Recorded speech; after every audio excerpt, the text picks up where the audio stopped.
You mean everything to me because I know you mean everything to Christ. That Christ means everything to me. I called on the Lord. I said, man, that Father, this is real. Will you watch over them? Will you raise them up to be strong? I'm just a man with flesh. This is what you called for in your scriptures. You said they wore studs and fringes, they got it on. You said they follow the law, they doing it. You said under your house shine, they ought to love one another. And they doing it.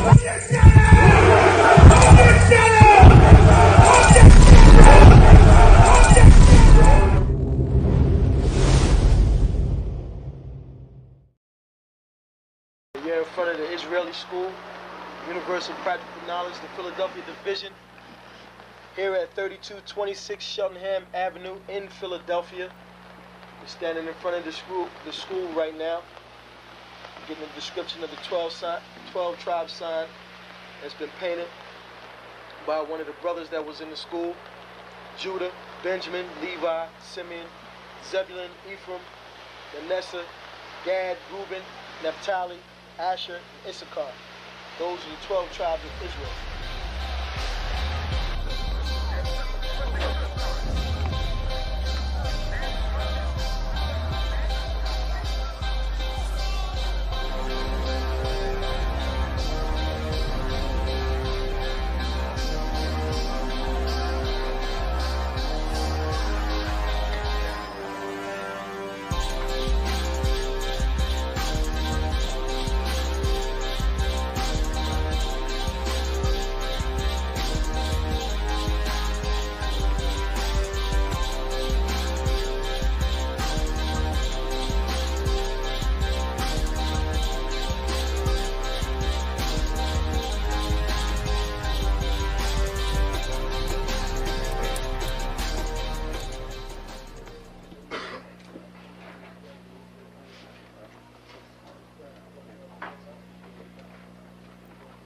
Shalom. Shalom.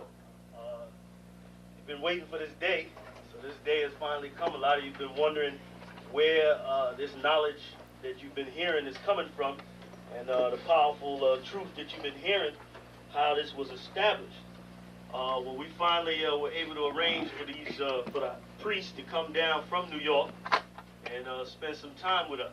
And I'd like to introduce them if I can. These are some great brothers. We're very glad to have them with us. We want to make them feel as warm as possible because this is their work and the extension of their work and what they've laid down some time ago. I'd like to introduce, first of all, priest and Sixth Shield General, 4th in command in the nation of Israel, Lahab. I'd like to salute this brother, Macho. Barak.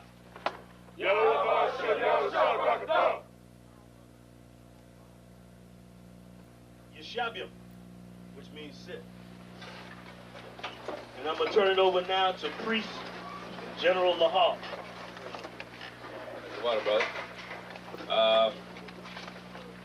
I'd like to say this, starting off, we're very impressed at your school here, and we're very impressed to see that the brothers and sisters in Philadelphia think enough of the Most High and the Bible and the truth and your nationality to be a part of this, because most of the brothers and sisters are running from the truth.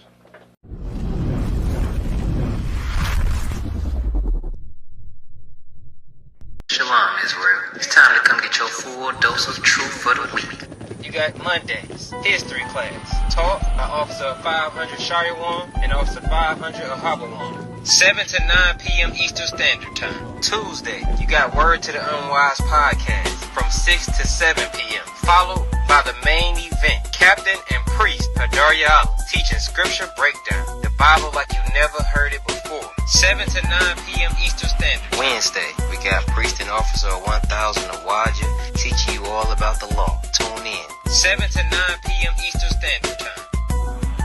Thursday, you got myself, Priest and Officer 5000 Kazak Amaf, joined by Priest and Officer 500 Barak Yah, teaching you the Brotherhood class from 5 to 7 p.m. Friday, learn to speak in the Holy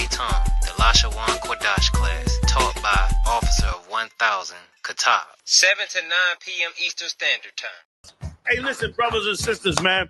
If you like what you hear, hit the subscribe button, man. Subscribe to this channel. And also, please, go to isubk.com and pay your tithe. Drop me some cash so we can move around this planet like we need to, man, and do the things we need to do. They're one West. They're one West. They're one.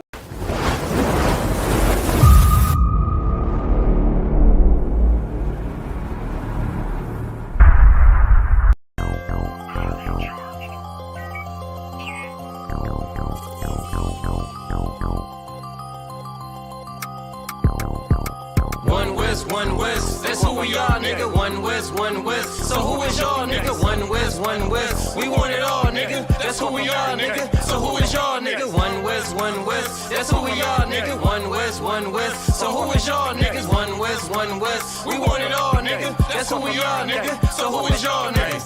UPK soldiers got them killers with me, and I don't fuck with every spot cause it's too iffy. Real motherfucking prophet cause the Lord with me, but don't get that shit twisted, I got Drake's with me. Yeah, bitch, and that whole 50. Run up on me wrong, you gon' catch 60. Wait, you gon' catch 20. The other 30 for your homies, bitch, I got plenty. And I'll shoot this motherfucker till that clip empty. Taking orders from your bitch, you a fucking simpy. Shit, should be televised. The way I'm cutting niggas up, bitch, I'm a samurai. Niggas swear they in the truth, but telling hella lies. Stumping like you Greek, bitch, you Hellenized.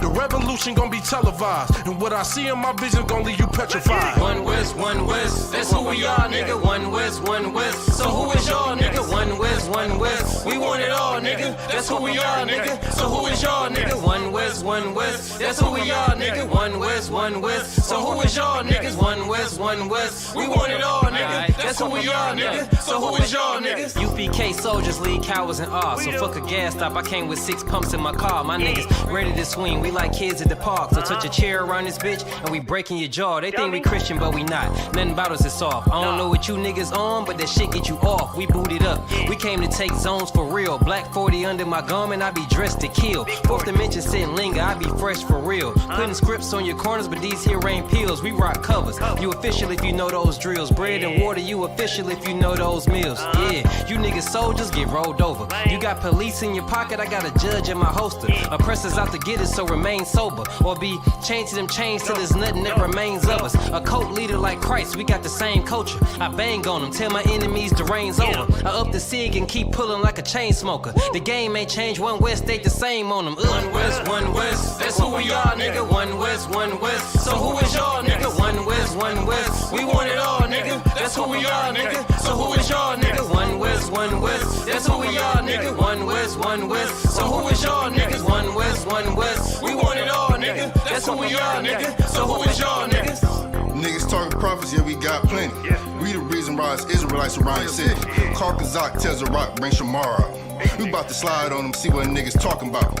Young dog think he wise cause he a Kim head. That shit lame, they didn't survive, nigga, Kim is dead.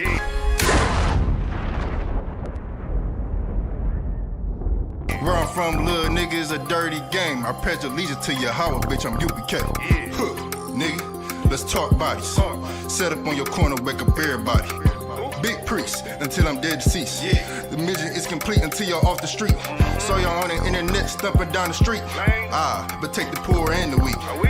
Touch a sister or a brother, you gonna be sleep. But take the poor and the weak. One West, that's who we are, nigga. One West, so who is y'all, nigga? One West, we want it all, nigga. That's who we are, nigga. So who is y'all, nigga? One West, that's who we are, nigga. One West, so who is y'all, niggas? One West, we want it all, nigga. That's who we are, nigga. So who is y'all, niggas? Fucking with the brothers, then I'm giving out major pain. Clip full of ball heads, I'm shooting out Damon Wayne's. Driven ambition, I ain't never changing lanes. Wise as an old man, but I ain't slanging cane. This ain't a game, this shit way deeper than rap. You speaking the cap, but the shit y'all speaking is cap. I'm 5,000, but I still keep it a stack. I'm in the truth, not cause back then I was seeking the fact. Cry aloud for the niggas that's deep in the back. And the Lord with me, ain't no reason for keeping the strap. We peep the attacks, niggas say we ain't speaking the facts. Stealing breakdowns every time we teaching in class. Niggas snitching, y'all out here squeaking with rats. We be on the street corners teaching that Jesus is black. We on 125th Street, Harlem, nigga, you see where we at? One West, that's That's who we are, nigga. One West, one West. So who is y'all, nigga? One West, one West. We want it all, nigga. That's who we are, nigga. So who is y'all, nigga? One West, one West. That's who we are, nigga. One West, one West. So who is y'all, niggas? One West, one West. We want it all, nigga. That's who we are.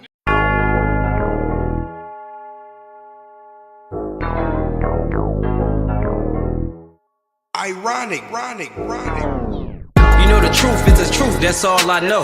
Cry loud and spare not, you gon' get exposed. A few real niggas left, you not one of those. Real soldiers, we was born to stand 10 toes. If he ain't one West, that nigga not one of mine. He got a purple 12, me, I got a black 9. The truth is the wife of my youth, chopper my concubine. Had to die to get my rib, that bitch forever mine. You know the game, a bishop gotta be blameless. But GMS teaching niggas to be rapists. They screaming we snitch. When Joel Morgan was killed by your brother, y'all ain't say shit. Real prophets only dwell in the UPK, PSA, we don't sign NDAs. Real prophets only dwell in the UPK, PSA, we don't sign NDAs. Hey, 100 deep, 100 shields on, that's 100 priests. 100 boots, that's 200 feet. Tongue like a sword when I fucking speak. Teach you how to fish instead of fucking leech. Stop selling drugs instead of trying to fuck with me. Knowledgeable, but I'm rude in my fucking speech. Life is about warfare, not no fucking peace. Hey, bitch, I cry loud when I fucking speak. Make them wait a year before they fuck with me. Turn a street nigga to a fucking priest. Cross a priest, and I promise you forever sleep.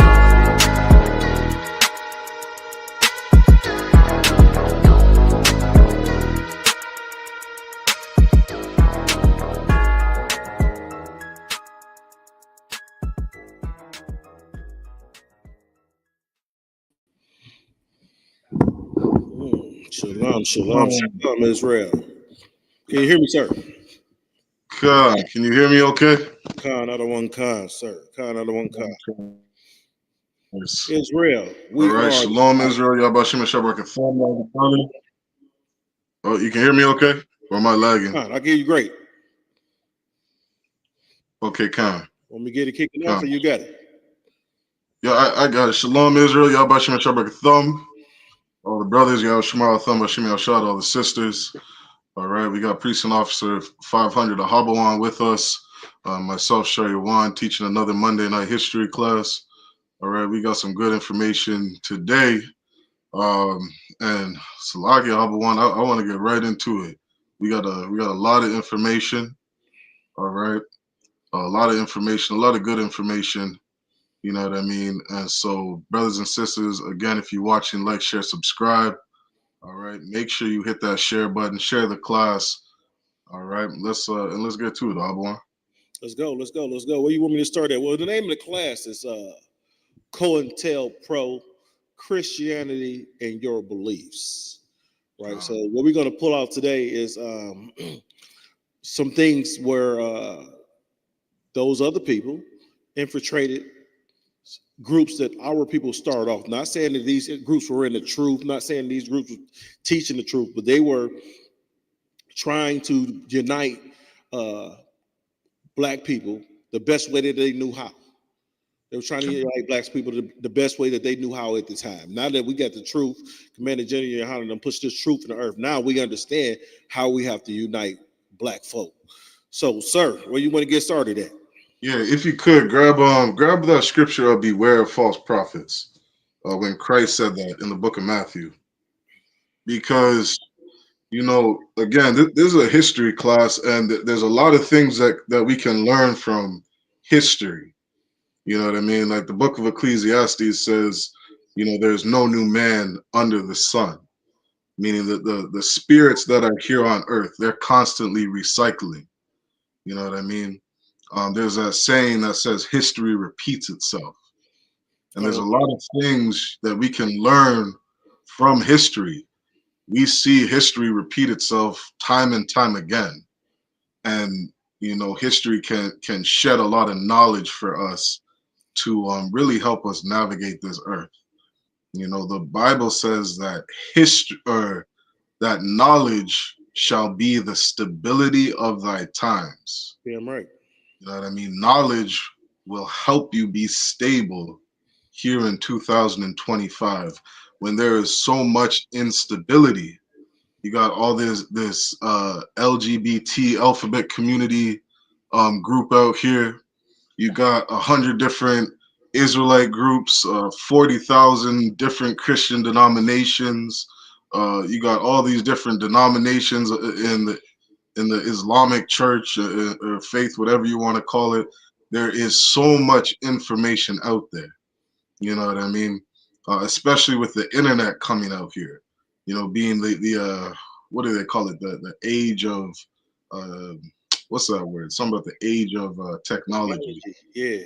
You know what I mean? Like technology has really helped us have such an abundance of knowledge at our fingertips.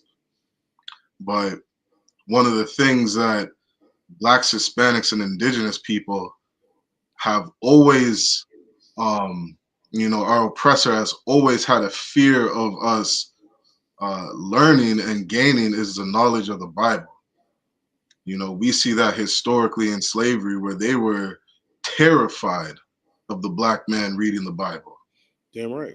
Terrified of what Blacks would do under oppression if they would read the book for themselves. And so what did they do? They hired or would bring different preachers on the plantation to tell you what it is they wanted you to tell. If I may say, yep, go ahead. You know, that's the beginning of Cointelpro. Yeah, kind of.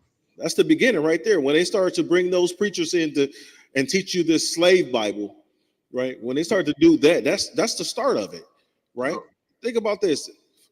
The FBI didn't exist during, you know, who was that? J. Edgar Hoover, who brought out the FBI, started to run the FBI, yep. Right? FBI didn't exist, right? The Federal Bureau of Investigation didn't come about until some Edomites was robbing banks. You know, that was the time of Bonnie and Clyde and what was the Chicago gangster?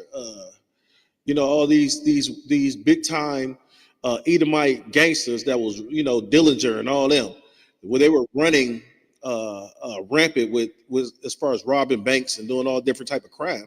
The FBI didn't come about until then. They were doing that. Our people was only trying to feed one another. Right? We were trying to feed, give kids breakfast, give kids food, you know, even if we, you know, so like I said, the FBI didn't come out, but COINTELPRO, the evolution of COINTELPRO came out when they started to infiltrate us, because that's part of COINTELPRO, them infiltrating us and feeding us the information and the doctrine that they want us to learn. That's right, damn right. I mean, and yeah, and that knowledge that you just brought out is, you know, it's one of the ways of understanding who our oppressor really is. Damn right. Understanding the full out assault that he's had on us here in North and South Central America and really all throughout the world. You know what I mean? Always having a hand, you know what I mean, in our, you know, us trying to liberate ourselves as a people. You know what I mean? Us reading the Bible for ourselves and really truly having Black leadership. I'm gonna say one more thing, we'll get that verse. You know, because there's something heavy that General Yohana, you know, always says, and is that in the ISUPK, we are really the only organization on earth that is truly free of any European influence. Damn right. You know what I mean? We don't compromise our beliefs, you know, to satisfy the white man. We don't compromise our beliefs to join with the Africans, to join with the Asians, to join with anybody. You know what I mean? Abba Bivens and those brothers were really what's that word? Let's say radicalists, you know, in that they did something new on the earth where you've never seen it before. We don't join with anybody. Our leadership, our leader, you know what I mean, is a Black man, and he has no influence from Europeans or anybody else. And that is something that has always terrified our oppressor. Yes, sir. Let's get that verse. Right before I grab this verse, sir, what was so heavy about what you said? Because it kept Saturday. What happened? Edomite came like, How can I join your organization? Hell No. no. No. This is the book of Matthew, chapter 7 and verse 15. Beware of false prophets. Beware of false prophets. Like that knowledge right there, you know, and so many other verses in the Bible will really help you, you know, have stability in these times. You know what I mean? It doesn't matter what you watch, whether you're watching a documentary, whether you turn on YouTube and listen to a Nasty Nate in the IUIC, you listen to the next best preacher. Geno Jennings comes out and says some new shit that nobody's ever heard. It doesn't matter who it is. You hear a brother in the ISUPK teaching this Bible. Christ said, beware of false prophets. So when you hear somebody speaking on the Bible, you shouldn't just be accepting any and everything that people tell you. You know what I mean? The scriptures say, study to show thyself approved. Damn right. You really got to read this Bible for yourself. Ask questions. That's something so beautiful in the ISUPK. You can ask any fucking question you want. It doesn't matter. We are not going to, you know what I mean, shut you down. Ask anything. Call for counsel at any time. You know what I mean? Test our knowledge if you want. You know what I mean? Right. And really, truly see if this is a place that obeys God. Because not only did Christ say, beware of false prophets, you know what I mean? He also gave you the blueprint to test them. He said, ye shall know them by their fruits. You should look at the fruits of every single organization that speaks on the Bible, that uses the Bible to teach something or push, you know what I mean, any sort of information. You should look at the fruits of their organization. You know what I mean? ISUPK has been around for, you know, for decades now. You can look at the fruits of brothers and sisters in the ISUPK. You can look at the type of men and women that are produced from being in this school. You can look at Sakari and look at the fruits of the people that are produced. You see, as time goes on, you come to find out that, you know, their leader is putting dildos up his backside. But he said, Paul, you know what I mean? Like, we really got to be alert out here. You know what I mean? And it's such a it should be such an easy concept to understand because we've been lied to so many damn times in this society. You know what I mean? And as we get into this this class, you know what I mean, you're gonna see some of the ways that our oppressor has forced lies down our throats. You know what I mean? The last article I sent you, Ahabawan, I think. Do you want me to finish the scripture, sir? Oh yeah, go ahead. Let's finish that, then we'll get the article. So this is the book of Matthew, chapter 7 and verse 15. Beware of false prophets, which come to you in sheep's clothing. Come to you in sheep's clothing. You think of a sheep, you think of a very docile animal. You know what I mean? Like you think of an animal that is easily preyed on. You know what I mean? A lion can take a sheep out. A wolf can take a sheep out. So many different animals, you know what I mean, can prey on sheep. And Christ said, these prophets come to you in sheep's clothing. You see IUIC, they come to you wearing, every single one of them got the same damn purple shirt on. Oh, that's not a mini skirt? Mini skirt on with a smile on their face.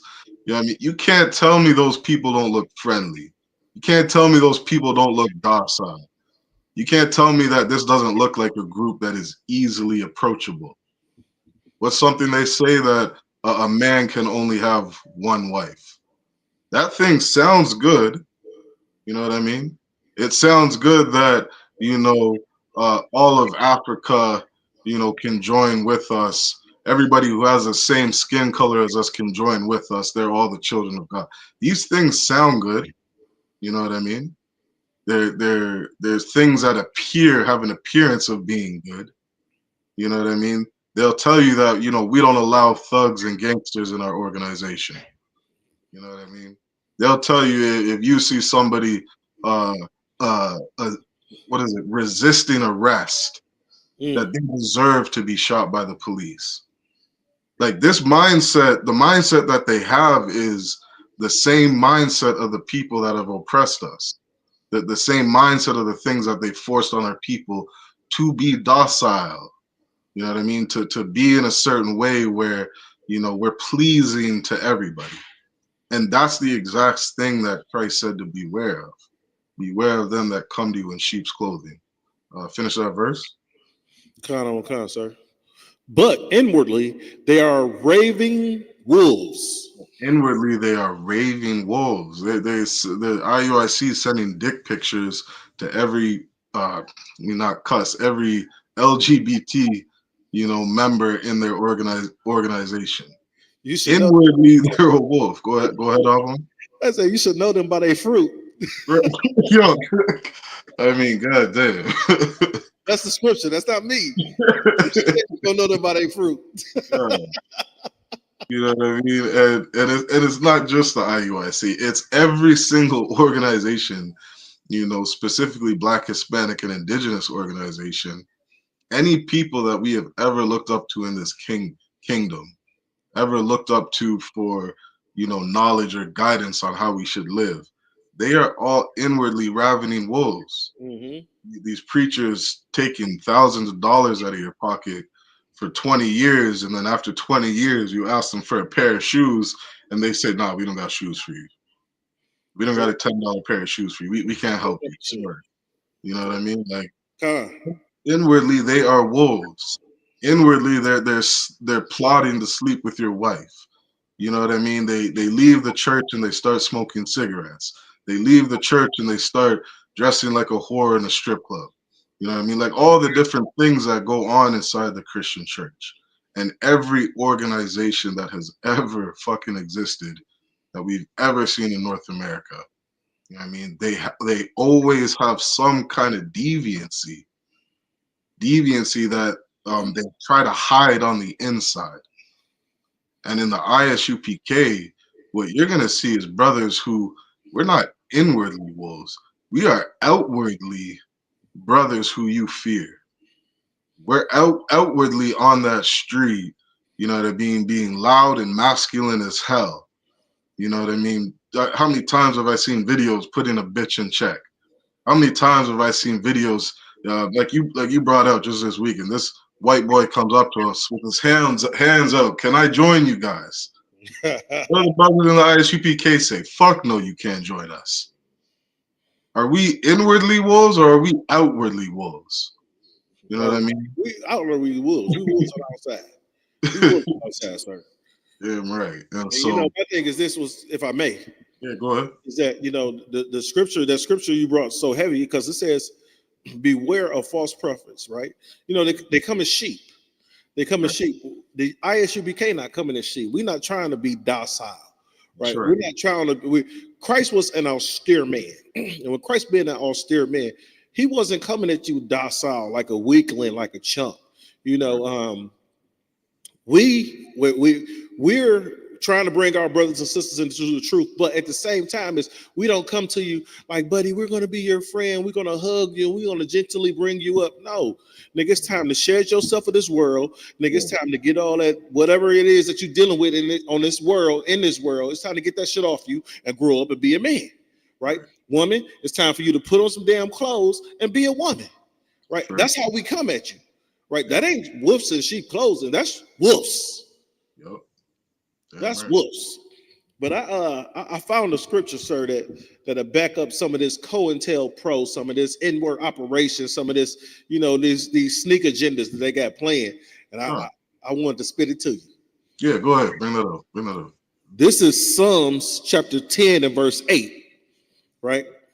It says, "He sitteth in the lurking places of the village. In the secret places doeth he murder the innocent." Isn't that what we got going on right now? right? Sandra Bland and Sonia Massey, right? Think about it. They were in these people's houses. Can't nobody see what's going on inside their houses. And what happened? Them individuals were murdered, right? What's Jokum?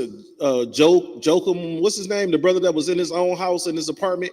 The police officer kicked the door in. The white girl kicked the door in. He eating ice cream on the couch. Right? Yeah. I remember. They brushed her hair and they brushed her damn hair in the court. Think about it. This brother was in his secret place. He was in his crib. He was in his house.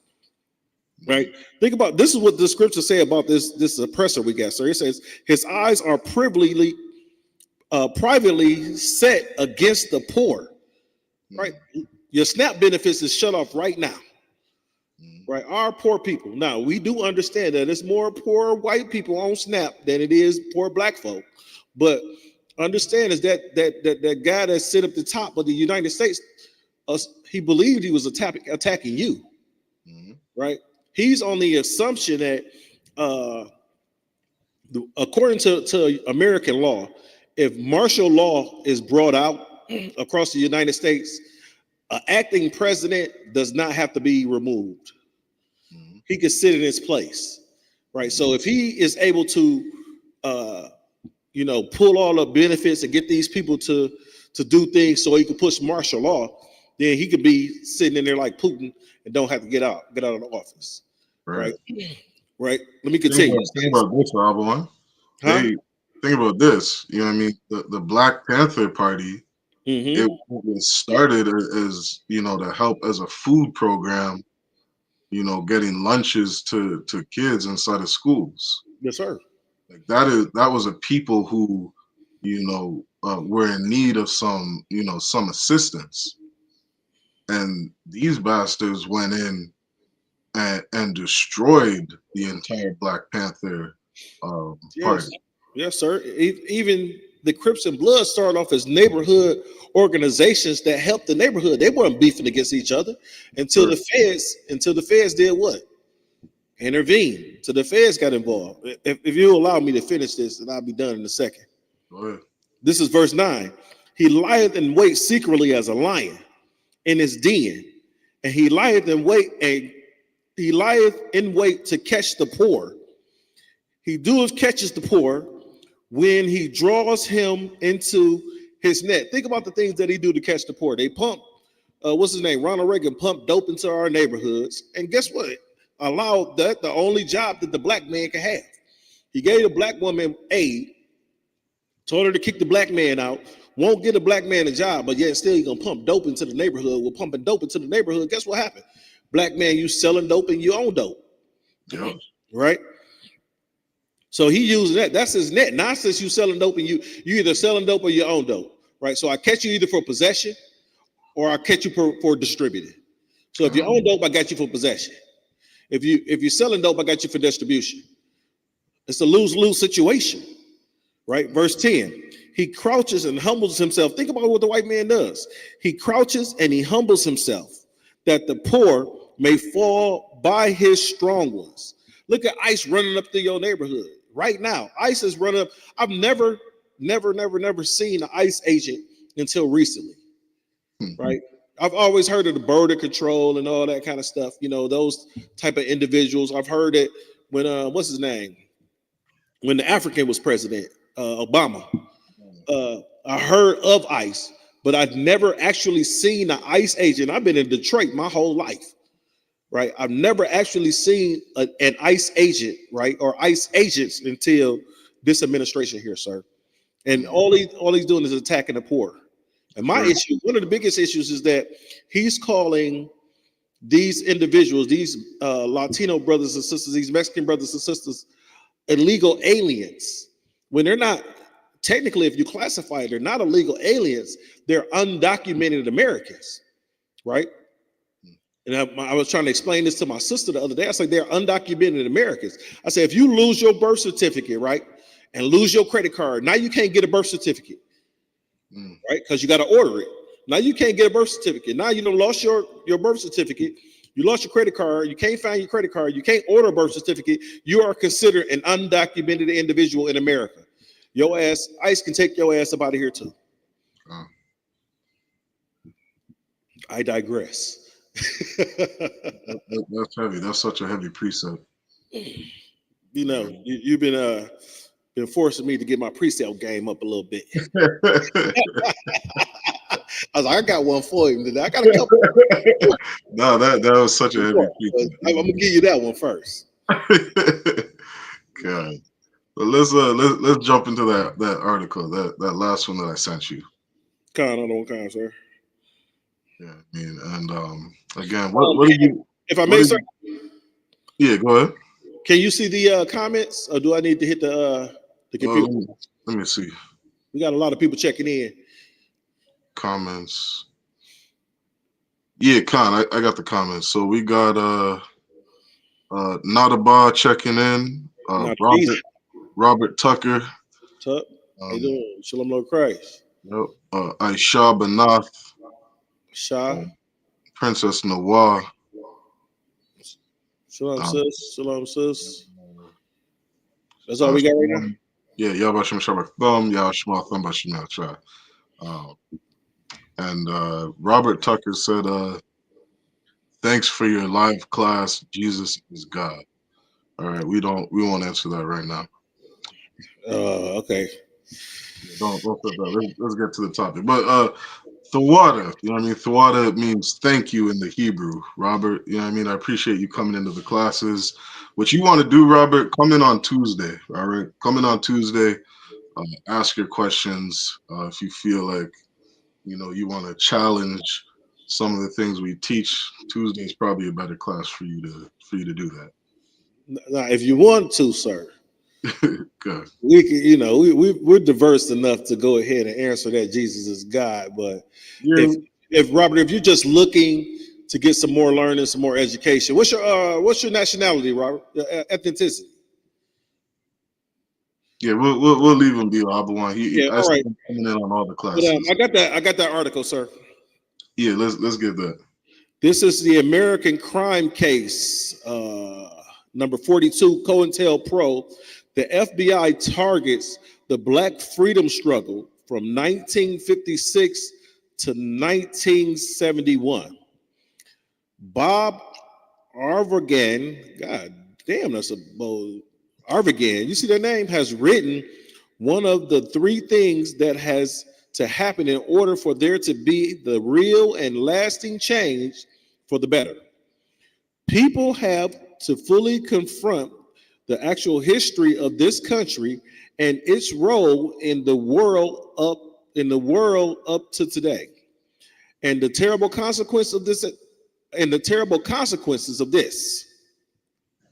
Jump down. In the light and the spirit, American crime is a regular feature of that's a rev.com US. Each installment focuses on one of the 100 crimes committed by the American rulers. Out of countless bloody crimes they have carried out against people around the world from the founding of the United States to the present day. Now, you know, I want to touch on that really quick.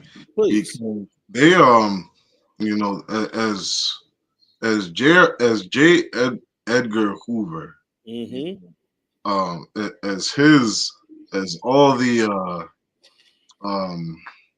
what could you call it? As all the operations that he approved to do, you'll see that like that. There's an article I have.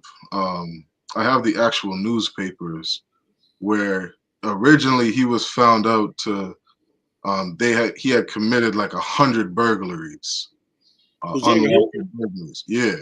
And then after some more time had gone on, it was found out that, you know, he had sanctioned like 150 burglaries. And then more time came out, they found out, wait a minute, he sanctioned over 250 burglaries. Some more time came out. You would have thought that, wait a minute, the FBI was responsible for these 250 burglaries, thinking like, damn, what did they do? More time came out and they found out they had commissioned over 1,000 burglaries after more time came out, Ahabawan, Hey, they what? found out he had sanctioned over 2,000 burglaries.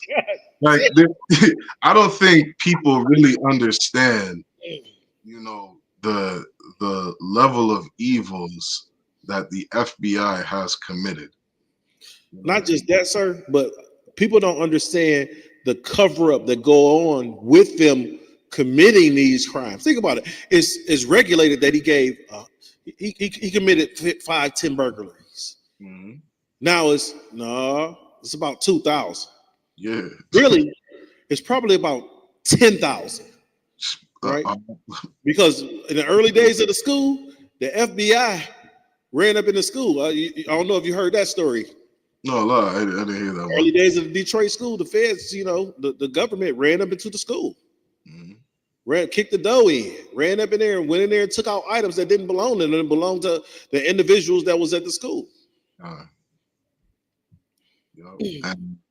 and what we have to understand, like when we say that the white man is the devil that the Bible speaks of, like we really don't understand the level of how diabolical our oppressor truly is. Like we really don't understand as a people the amount of levels that our oppressor will go to destroy us. Like we bring out, all the time about how, the FBI put drugs in our community.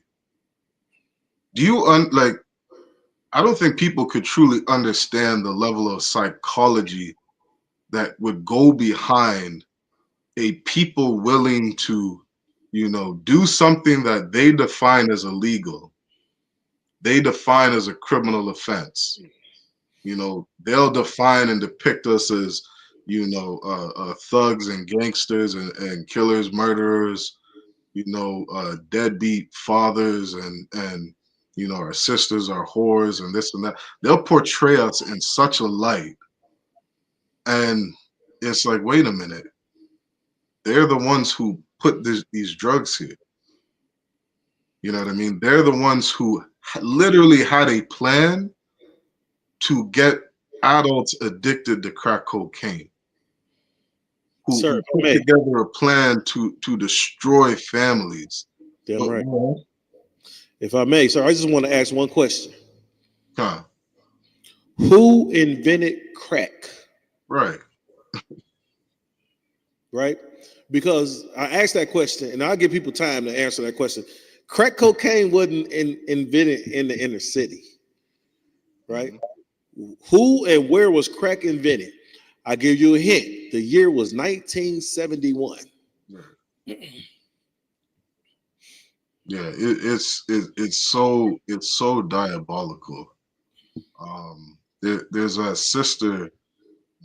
I know you probably know this, Ahabawan. Can't remember her name, but she had written that book, The Bluest Eye. And she sat there and damn near came to tears, speaking on she couldn't understand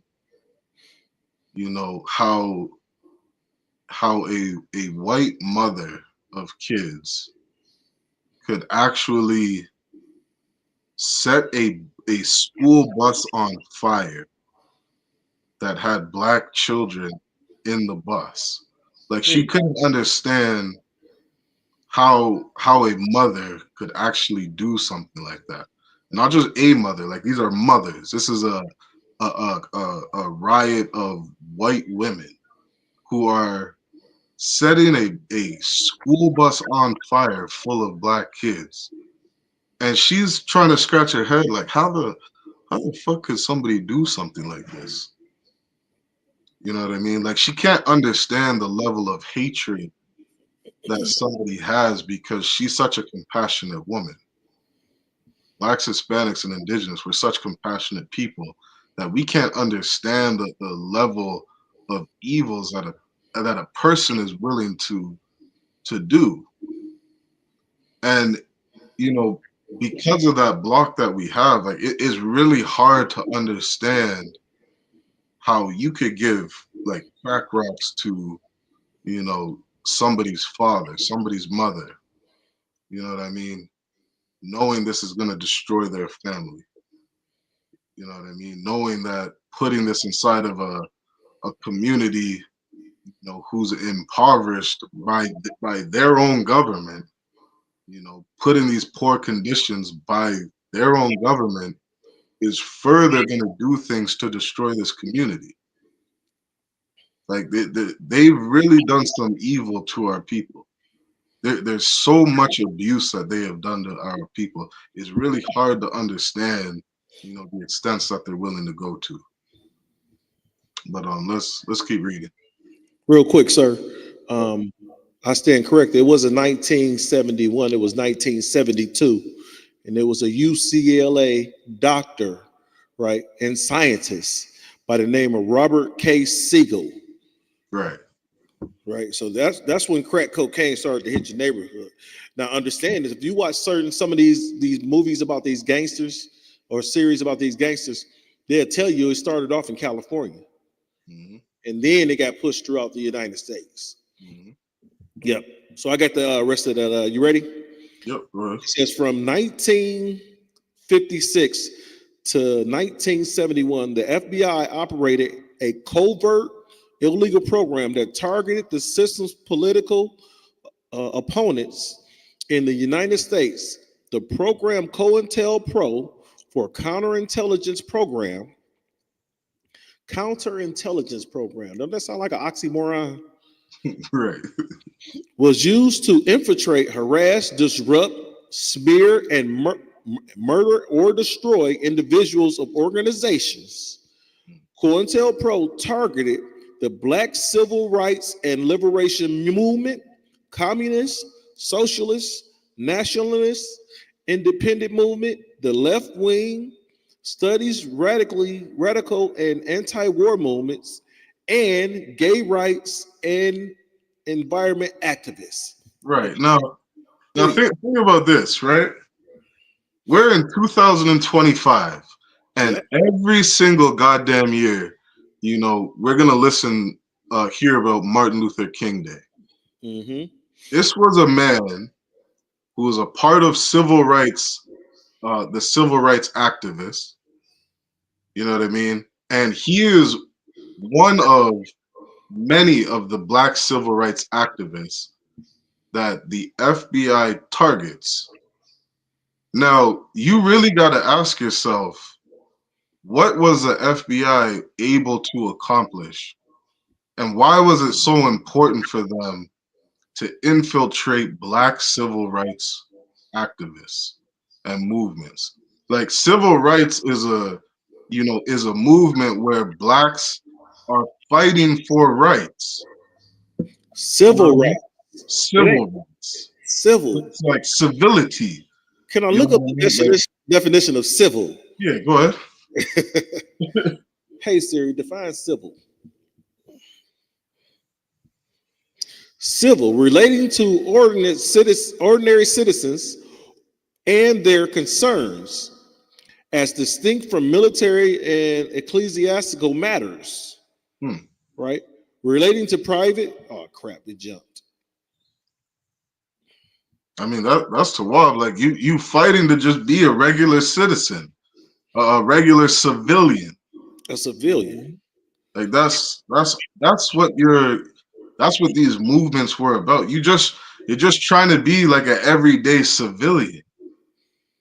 That's what this movement is about. And your government sends an entire federally funded, government-funded agency to stop you from being a civilian, to infiltrate, you know what I mean, the different rights that you're fighting for as a civilian in this place. If I may, sir. Go ahead. Let's look at some of the things that civilians do. Right. They go to the park, go to the store. You know what I'm saying? They go buy some Skittles. They might buy a Subway sandwich. You know, think about the things you do as a citizen being civil. right? Civil, you just want to walk down the street. In order to be civil, you can walk down the street and not say nothing to nobody, and you're civil. Or you can walk down the street, hey, how you doing, Mr. Such Such, Miss Such Such, how y'all doing? Yeah. That's being civil. So black people fought for the rights to walk down the street and say, how you doing, Mr. Shariwan? Yeah. How's your wife? They fought for the rights to go to the store and buy some Skittles and walk back home.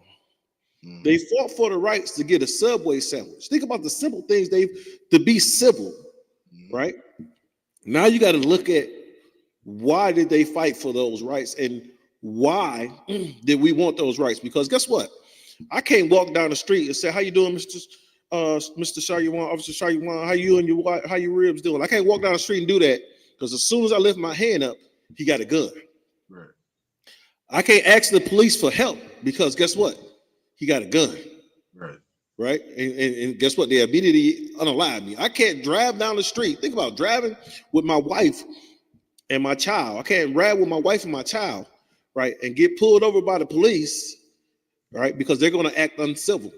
They're going to ask me for my ID. I'm going to reach for my ID and say, here's my ID, sir. And they're going to unalive me.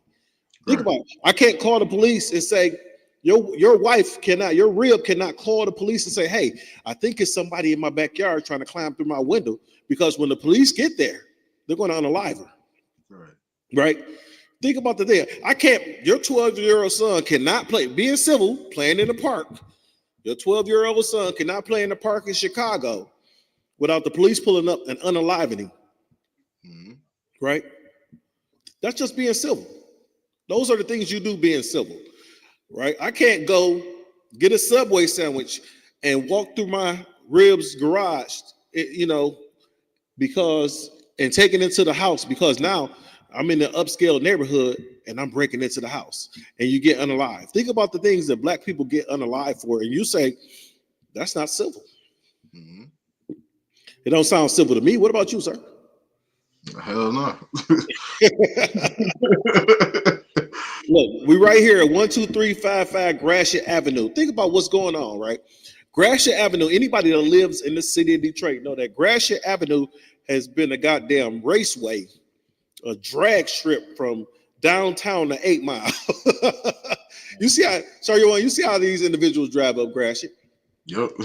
Now, right, the police chief has given the police the order to go ahead and attack the speeders, right, that go up and down Gratiot. People still speeding. You know why? Because they're not attacking speeders. They're attacking poor people.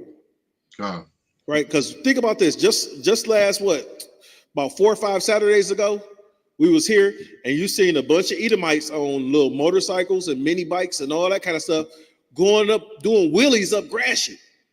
The last I checked, doing wheelies was illegal in the city of Detroit. I'm talking about it was like 100 of them at least. Right. Right?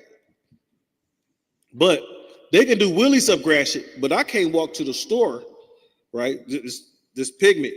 You can't walk to the store without the police, the people that are supposed to protect you, being uncivilized. I'll leave it at that, sir. Because I got a scripture to go with that too. Our freedom in America has always been a threat to our oppressor. Damn right. I mean, you'll hear stories of, the lengths that they were willing to go to stop you from reading the Bible. You know what I mean? Like burning your eyes out of your sockets for reading a book, for reading the Bible, which I can almost say, maybe they had some sense to them because they understood how much wisdom was in this book. You know what I mean? And you could almost understand the amount of fear that they'd have if Blacks, Hispanics, and Indigenous really read the book and understood it. You know what I mean? Like it truly would be a threat to their national security. Yes, it would. And think so, about it. Oh, Salakia. Yeah, and so I'll just end here. It's like our freedom is really a threat to our oppressor, and they go to so much lengths, to stop our freedom. But that was it, Abuan. Okay, so I'm just I got. Yep, no sweat. So, yeah, when Abuan gets back, we'll get back into that article. The book of Ephesians, tells us we don't wrestle with flesh and blood. Meaning as a Black, Hispanic, and Indigenous, our battle isn't against our brothers. Damn right. Battle isn't against other Israelites, but we wrestle with powers and rulers in high places. Cointelpro, FBI. That is an agency in a very high place of power in this kingdom. You know what I mean? And not only do they have a high place of power, but they are a evil ass organization. You know what I mean? These are the things that Christ told us that we fight against. You know what I mean? The dark rulers of this world. Donald Trump is a evil bastard. You know what I mean?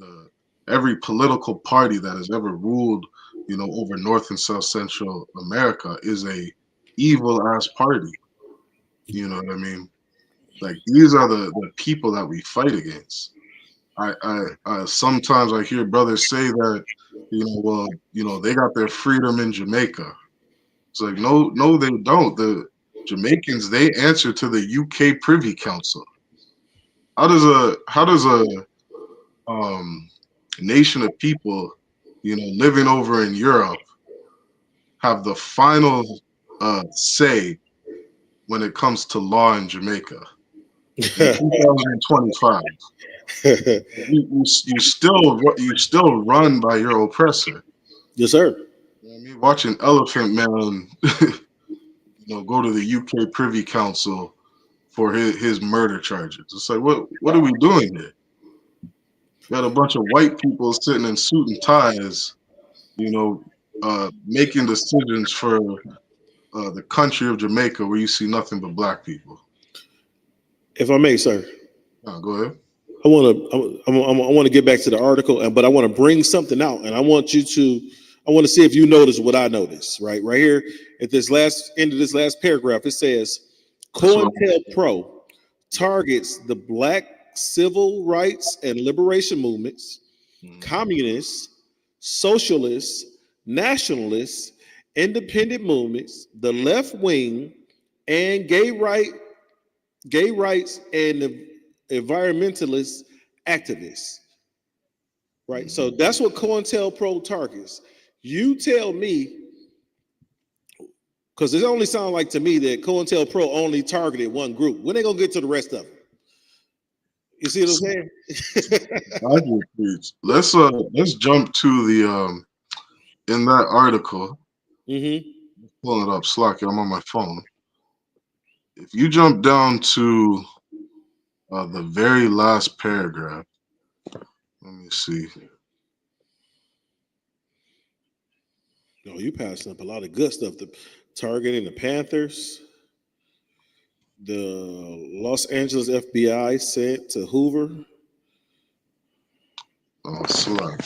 Criminals, the government, the alibi, the movement. Yeah, we'll get to all that. But jump down to Slack, yeah.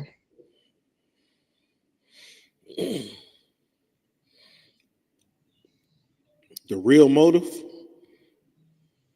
It speaks about the different organizations that they've targeted. I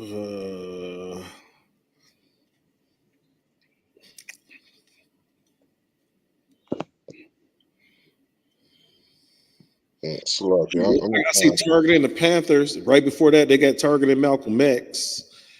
It says the fomenting feud and going after Malcolm X, targeting the Panthers. Cointelpro, let's continue. Okay. Say smearing and threatening Martin Luther King. Right. And the reason why I said that, sir, because it doesn't, you don't see them target any left wing or right wing activists, right? Think about what these left wing and these right wing people are doing in today's society. You had Dylan Roof walk up into a church with an unalived 9 parishioners, right? You had the I can't remember the guy in what was that? Who he had the 17-year-old that had the AR-15. He came from the state over and he had ended up firing in, what was that, in Minnesota or something like that? Right. He ended up shooting 3 people, but he unalived, I think, 2 of them. And Trump had him in the White House. He got off, and Trump just had him in the White House. Excuse me. Right. So you understand is that not only do their people get to take the lives of our people, they're brought up and basically worshipped. Dylan Roof is in prison right now, living like a king of all of the prison. He's one of the leading individuals in the institution that he's in now, right? These individuals go out and unalive 12 tribes, people that are part of the 12 tribes, and they get worshipped. And it's not something that's just started to happen, right? This has happened a long time ago. Think about when Nat Turner and his revolt went forth. They cut parts off of him, and they ate parts of him. And the individuals that performed that duty for the oppressor, they were lifted up. You see the Confederate flag now flying everywhere you go, but there's a statue for the general that led the Confederacy. Understand, the Confederate fought against America, fought against modern day America, right? So this Confederate flag,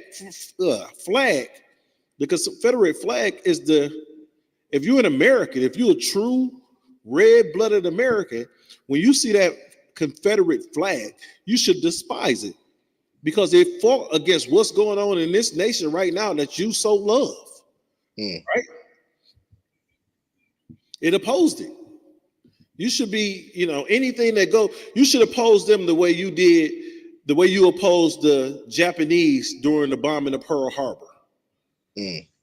That's how you should oppose anytime. If you're a true-blooded American, you should oppose the Confederate flag the same way you oppose the bombing of the Japanese when they bombed Pearl Harbor. Right? Anybody that attacks your red, white, and blue, and what is it, 50 stars on that thing? How many stars on that flag? Somebody tell me how many stars on the flag. I know it started off as 13. Hey, sir, like you froze. You good? Con. Okay. Where you want me to jump to next? There's a paragraph that starts off with Cointelpro put black people under surveillance.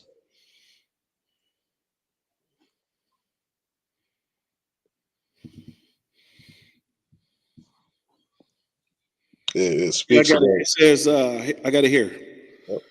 It says the FBI has admitted that it ran 295 Cointelpro operations against black individuals and black organizations. Is that where you want me to start at? No lie. It says Cointelpro put blacks under surveillance.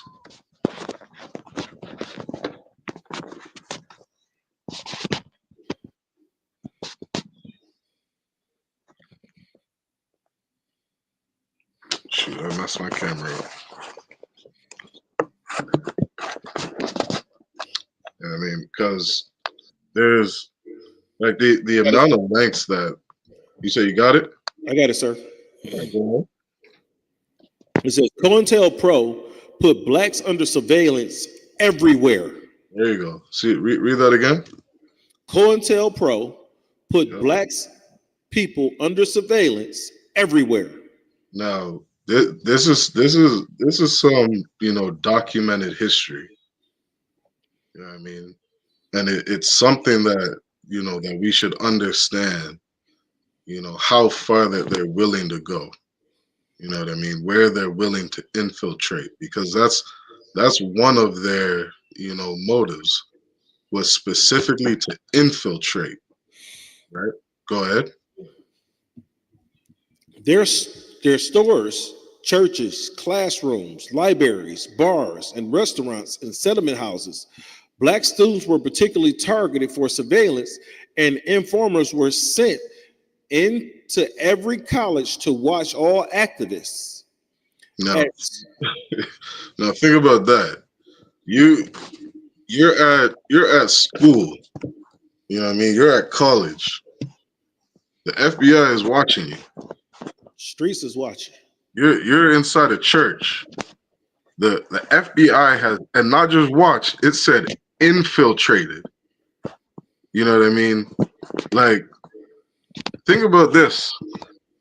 To infiltrate, your school, to infiltrate the store that you go to, that could mean that person, working behind that till, that pub or that coffee shop you go to every day, that could be an FBI informant.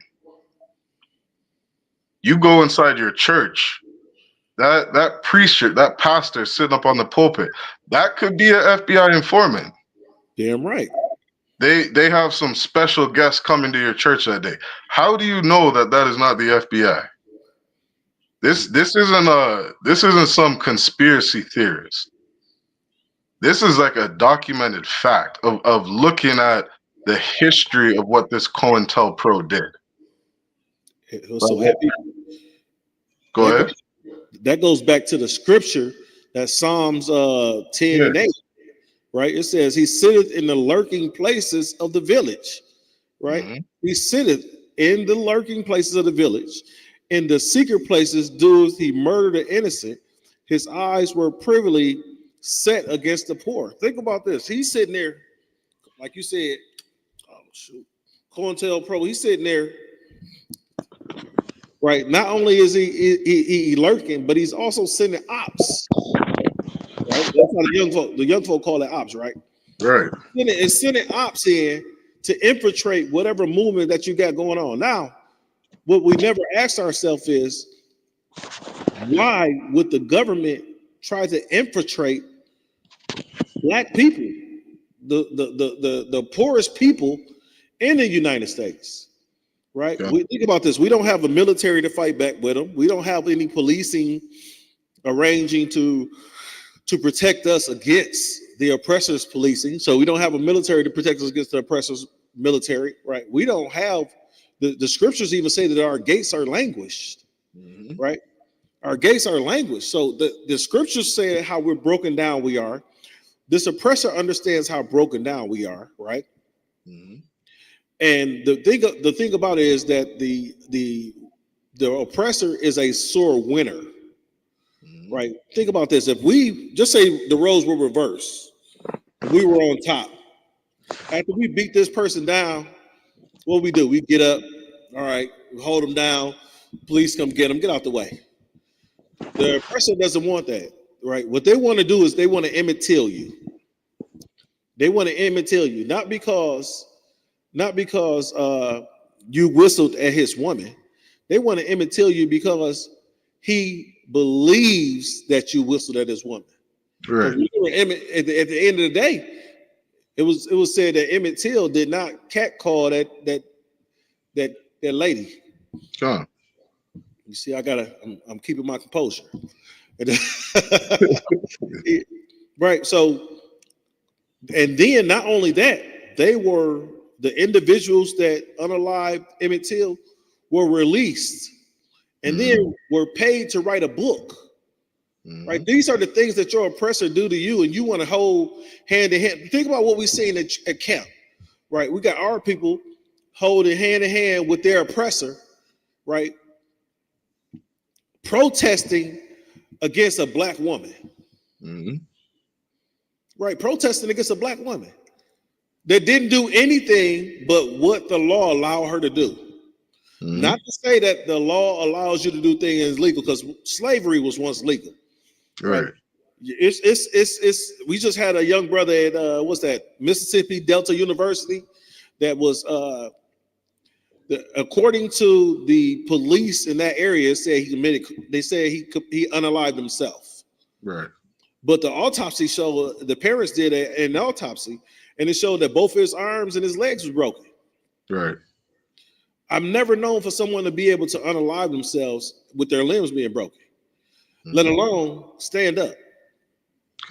So he broke both his arms, both his legs and his arm, and he threw a rope. Maybe he threw the rope first and then broke his legs and his arm and tied the rope up to something and jumped off of it. The reason why it sounds, it sounds so ignorant, because it is. It sounds so crazy because it's nuts. Yeah. Yep. Like you remember when they you seen all those videos of stores being broken into, and they're saying things like petty crimes are, aren't an offense worthy of going to jail. And I remember seeing like videos of like 40 black young adults just running into like a Macy's and stealing everything at the store. Oh yeah, I know what you're talking about. You know what I mean? It's like, as I'm watching this, I'm thinking in my head, like, how do you know that the FBI didn't send them there? You know what I mean? Yeah. Like I keep seeing videos pop up in Toronto all the time of, these young kids breaking into a jewelry store with hammers and different things, breaking down the glass, stealing the jewelry, and I'm like, how do you know that the police didn't send them there? FBI didn't send them there to do this. You know what I mean? Like they've shown historically that they've been responsible for these things. You know what I mean? Like that one thing I said earlier, over 2,000 different burglaries. That was all done by the FBI. All by the FBI. You see this stuff pop up in the news, and you just think like, "Oh, look at these thugs, look at these, gangsters, look at the Bloods again doing X, Y, and Z." Bullshit. I know what you thinking. You saying that you see it on the news, you thinking, "Look at these niggas." Right. That's what you thinking. Look at these. Look at this. Look at this. Look at these niggas. That's what you're thinking, because you don't understand it. Oh, no, the feds them got them organized to go and do this. Right. Right. Understand this, right, sir? If I may, you brought up the fact, and I wish we had someone that can verify it, about those Chicago boxes that just showed up with guns. Right. They just showed up in Chicago. Now I've heard about it, but I can't find any articles to bring out to back up the story. So I wish we were able to have someone. I might have to call our Chicago brothers and see if they could get us some articles or something like that on those things. I believe it was happening in LA as well. Yeah, I would believe so. Think about this. Look, we didn't create crack cocaine. And understand this is that Coca-Cola, way before we started to experiment with crack cocaine, Coca-Cola was putting a 3.5 of cocaine, right? 3.5 grams of cocaine into your Coca-Cola. And they also said it was a white man's drink, because whenever a black man would drink Coca-Cola, they believed that he wanted to ravage a white woman. Mm-hmm. Right? Now I can pull that article up that they said that Coca-Cola was a white man's drink, and that's why Pepsi took on the black community. So Pepsi started pushing their Pepsi supports their products towards the black community, right? But at the same time, Coca-Cola put cocaine inside Coke, the Coca-Cola drink. Right. So they were experimenting with cocaine long before we were. That's right. Yep. But That'll probably be a whole class, boy. yeah, that. You want me to continue with this, sir? Yeah, let's read a little more on that. Kind of one kind. It says at Swarthmore College, every black student was under surveillance. Every black student was under surveillance. They hunt us in our streets. Yeah. That's the scripture, right? They hunt us in our streets. What's that? Lamentations 4:18, 4:17. They hunt us in our streets. Right? Every black student was under surveillance. Now, at this time, you can't tell me it wasn't any white drug dealers. It wasn't any white murderers, child assaulting or abusers. Right? Think about the crimes that they do. Bank robbers. Right? We do blue collar crime. They get the white collar crime. You know, it's different dress up. So these things are going on, and they're investigating students that are trying to get doctoral degrees and master degrees and degrees in engineering, degrees in science. Right? Yep. Students that are trying to do what? Educate themselves so they can get out the hood. But the FBI said, okay, we're going to infiltrate these students. We're going to put every student, we're going to monitor every single student about what they're doing. Why? We got some more comments. Somebody just said something. Oh, that's Tawanda checking in. Shalom, sis.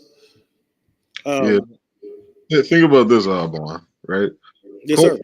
Cointelpro infiltrates, an organization like the Nation of Islam. Why is the Nation of Islam a threat to the American government? Why is the Nation of Islam a threat to the American government? Right. Well, the Nation of Islam, and I'm gonna answer the question like this, sir.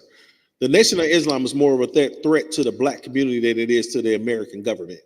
Right? The American government only see the Nation of Islam as a threat because it organizes black people. Right. Right. You have individuals like what's his name, Malcolm X, and Malcolm X was able to organize thousands of black men, right, and to follow whatever directive that he had. Right. The government believed that he was going to use those men to come against them. Right. And he never did that. Right. They believed that, even though, Orgy Mike was out here getting nasty, freaky busy, right? They believed that he was going to use the individuals that he influenced to go against the government. They believed the same thing about, even, what's his name? Tupac. Right. Because they believe that hip hop influenced the masses of black people. And if somebody was to gain control of hip hop and influence individuals, they will have those individuals go against the government. And those, right. None of us has ever did what? Plotted to take out the government. You know who plots to take out the government? Yeah, white people. White people. They don't just plot. They storm the Capitol. I was gonna say that January 6th. They stormed the Capitol. Right. Now think about this, Arbon. What did you learn about Malcolm X growing up? What did I learn about Malcolm X growing up? We learned that Malcolm X was the bad guy. Right. Malcolm X was the bad guy. And Martin Luther King was the good guy. Martin Luther King was a good guy. Right. When Malcolm X was teaching for a period of time until he came back from Mecca, he was teaching separation of whites and blacks. Mm-hmm. Right. Martin Luther King was saying, put the sheep in the cage with the lion. Mm-hmm. That's what Martin Luther King was saying. The sheep should hold a lion's hand. Mm-hmm. King knew these people were unaliving our people. Malcolm X knew these people were unaliving our people. Right? Malcolm X said, let's get away from them. until he came back from Mecca. God. But King, the entire time, King was like, let's hold hands, right? And then he had that dumbass dream. Talking about he believed that white babies and black babies and white children and white little boys and girls and black little boys and girls are walk down the street holding hands together. No. If we walking down the street, the white man got an AR-15. Right. He has an AR-15. Now let me add to this, because this is what I learned about Malcolm X when I was young. I ain't get to do no camp speaking this week. I got question. I was always told that not only was Malcolm X violent, but what Malcolm X was teaching and pushing was for black people to arm themselves. Yes. And that was the lesson that I got as to why Malcolm X was bad. And as a kid, I thought having a gun was a wicked ass thing. You know what I mean? Like a kid in the 5th grade, 6th grade, when they're talking about Malcolm X. Because of Christianity, I thought, you know, that arming yourself to defend yourself was wrong. So question. God.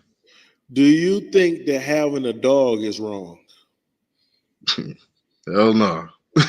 You don't think that having a dog is wrong, because there was a time it was illegal for black men and women to own dogs, Mexicans to own dogs, Native Americans to own dogs in America. You know why, right?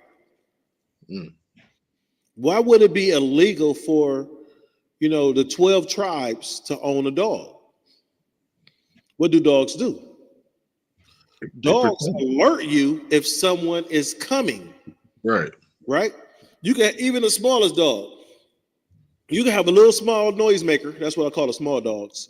You have a little small noisemaker, and what's going to happen if somebody approaches your front porch, they're going to bark. Right? They make a yap, yap, yap, yap, yap. If you got some dogs outside, the dogs are quiet until what? Someone approaches the property, and then the dogs are going crazy. The white man didn't want the black man, Native American man, or the Hispanic man to know that they were creeping up on them. Right. Right. So he made it illegal for you to own a dog. So it's illegal for you to own a firearm in America. It's illegal for you to own a dog in America. Right. Think about this. Think about the thing. It was illegal for you to learn how to read in America. These are the things that was in law.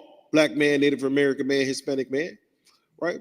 And they didn't want you to learn how to do any of that, because as long as they can keep you uneducated, right? As long as they can keep you asleep and not knowing what their dog whistle tactics are, right? As long as they can keep you out of you know, learning what's going on around you, and understanding that they are the ones destroying you, not the YNs. Heard them dumbass IUIC dudes talking about you know, the scripture that says that their children are your oppressors. Right. They're going around telling niggas them was YNs. Yeah, that's the YNs doing that. The YNs is oppressing you. No, dummy. But you know, yeah. You know, it always kind of boggles my mind how you hear these people call the police on a black man with a gun. Yes, sir. And they specifically say he's got a gun, as if it's illegal to own a firearm. Exactly. Like, it's what are you saying? You know what I mean? And for the police to react to that, it's like, you're a black man with a firearm in 2025. You're doing something illegal, even though it says it's legal. And again, what did Christ say? You know them by their fruits. Look at what happened to Tamir Rice. Look at what happened to that brother who, what was it? He was reaching for that car freshener. I forget what it's called. Castile. No, he was reaching for his ID. Fernando Castillo. Fernando Castillo, he was reaching for something. He was reaching for his ID. Right. And I think they even said, I think he even told the officer, "I have a firearm in my vehicle." He did. He said, Yeah. "I have." No, he said, "I have a firearm permit." Yes, it was something like that. What you have to understand is that when you take the firearm permit classes in the United States, well, I know in Michigan and Ohio, tri-state area, when you take the firearm class here, they advise you in the class to tell an officer that you have a firearm on you. There you go. Right? Think about this. The teachers are advising you to tell the officer you have a firearm on you. And when you advise this officer that you have a firearm on you, he's about to shit a brick. Because niggas ain't supposed to have guns. Right. Right. Who in the hell gave a nigga a gun? That's right. 2 movie quotes that you missed. Now,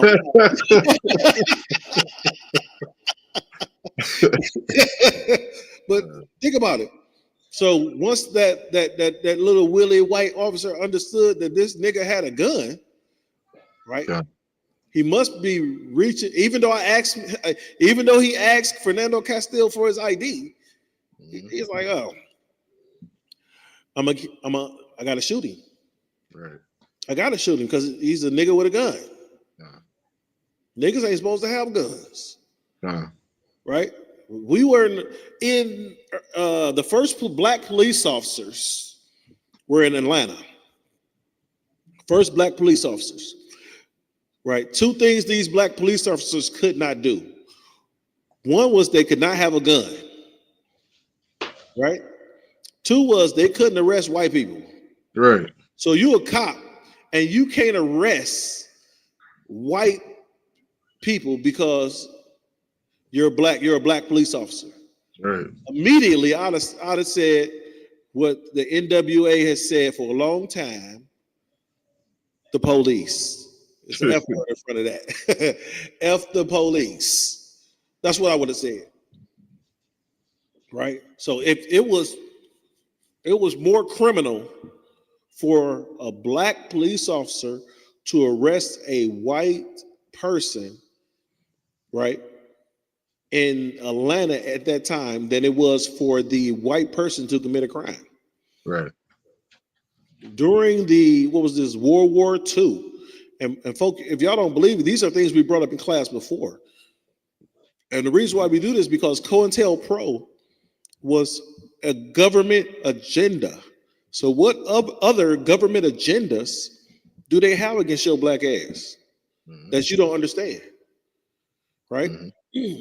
Black servicemen during World War II were treated like trash compared to the German POWs that they were arresting. Right? They wouldn't allow think about it, they wouldn't allow black servicemen to have food and covers. Think about it, they fighting in Germany, it's cold. Right?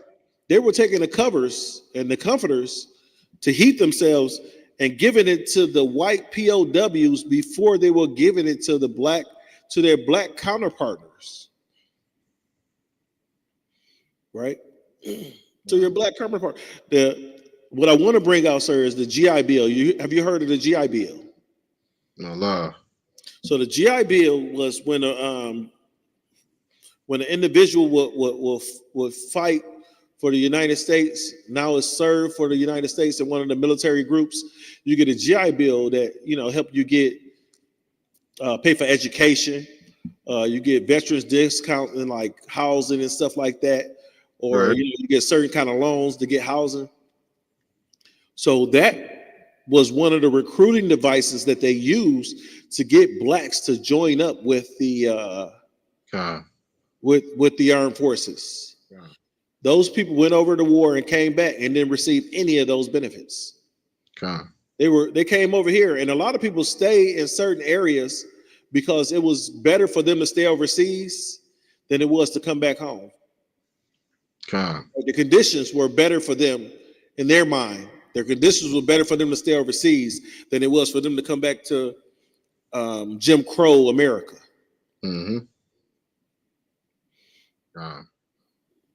You know, and so something I'll add, you know, just so everybody understands, like when we look at the leaders inside of the black leaders, Hispanic and indigenous leaders that we have, like we as a people look to them for guidance.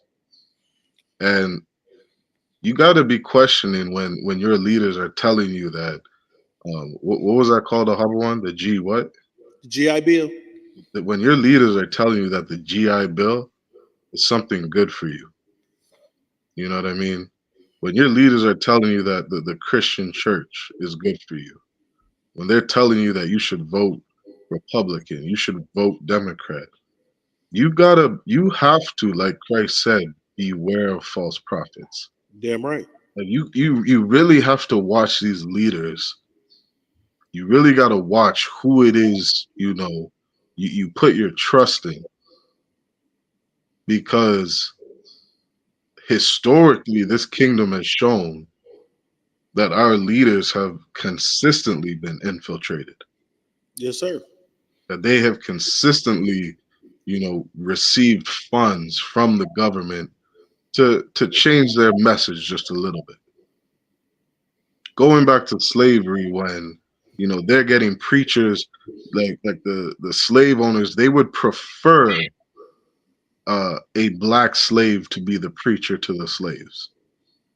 They would prefer the house Negro to be the preacher to the slaves, because then the slaves, you know, they might feel a little more comfortable. They might feel a little more safe listening to their own people. You know, just obey your master. You know what I mean? God loves everybody. Servants, be obedient to your masters. Mm-hmm. They prefer listening to that from their own people. And they have consistently done that. You know, we're reading up until, you know, these places that are infiltrating in the 1970s, 1976, 1980s, 1990s.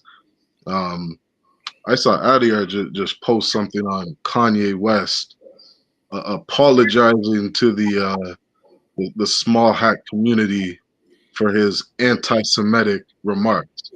And Kanye West said he was the Shemitic the person. Kanye West said it himself. We are the Jews, and they are Jewish, something like a Jew. Damn right. And it's like, to now be apologizing, you got to be wondering, you know, why are you putting your faith in Kanye West?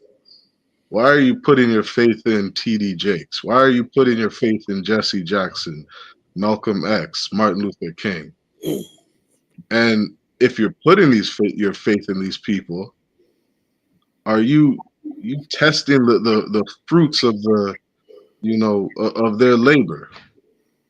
Are you looking at the fruits of, you know, what it is they taught us to do?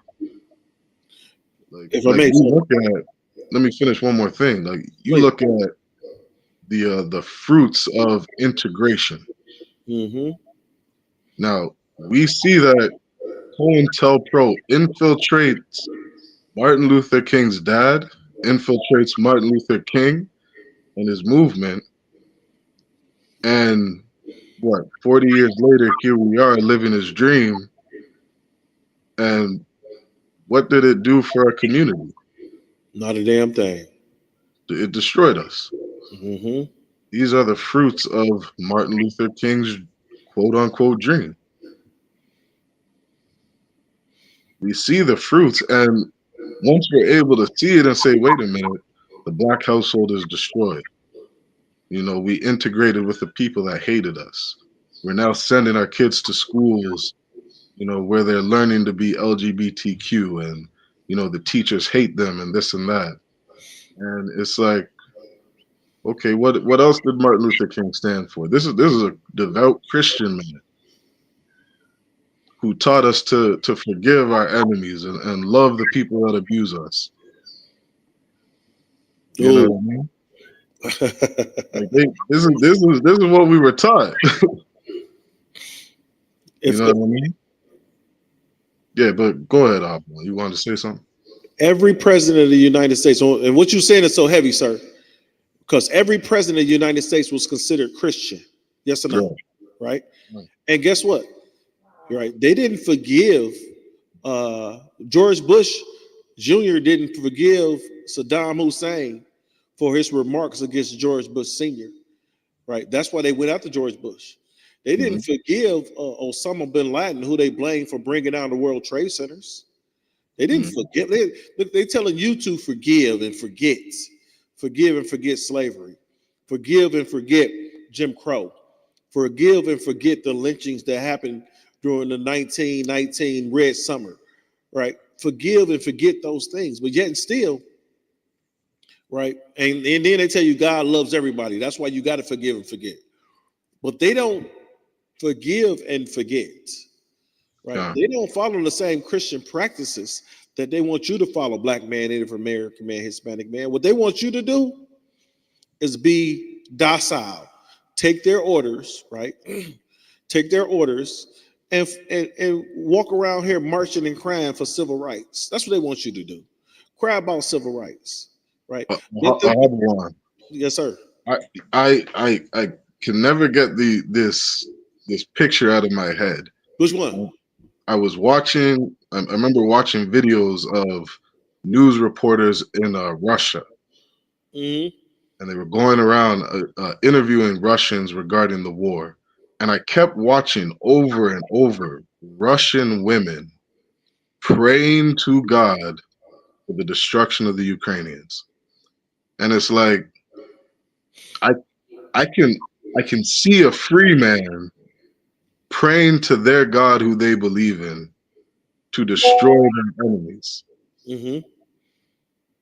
And I'm like, how come our people can't grasp that concept? She is freely, a what she would say a God-fearing Christian devout woman, but she is praying that God kills Ukrainians. God unalives Ukrainians. And I watched them say it so, like without any remorse. It's not like they're praying for something wrong. They see an evil nation of people, unaliving their babies, and they're praying that God destroys them. We are the only people on the face of the earth that don't do that. We love our enemies. We absolutely, not just love we love the people that abuse us. Stockholm syndrome. Let's if I could, let's play that video. I think it's like 4 minutes long. Let's play that video and get some more information on the Cointelpro. What was that? You send it to me? Yeah, Con. Let me see if I can pull it up, sir. Oh, it's in your text messages.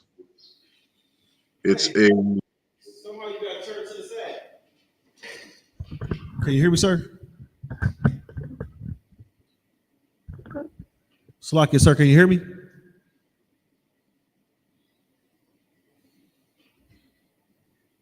Can you hear me now?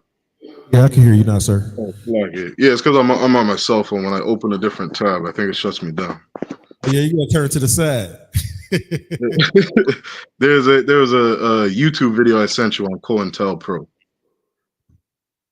Okay, I just gotta find the link. Let's see, Cointelpro. Yeah, I can search that one out. Give me a second, sir. Because it gives you a quick historical, time frame of the government putting their hand, inside of Black people's affairs. We say that all the time in UPK. If you would just leave us the hell alone, we would be fine. We don't need anything from our oppressor. You know what I mean? That's why the ISUPK is such a valuable place for Blacks, Hispanics, and Indigenous, because you don't have a leader, who is being advised by Europeans. You don't have a leader who's being told by the FBI what to tell the people. You know what I mean? Quick shout out to the chat. We got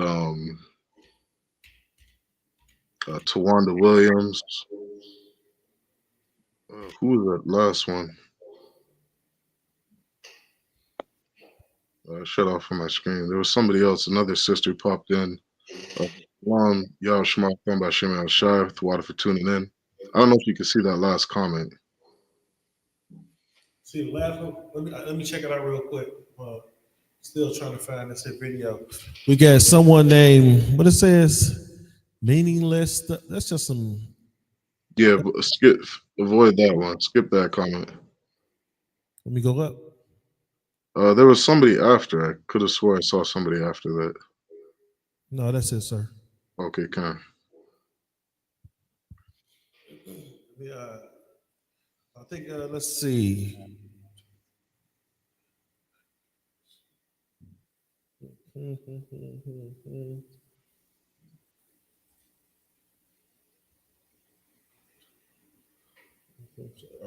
think I got it, sir.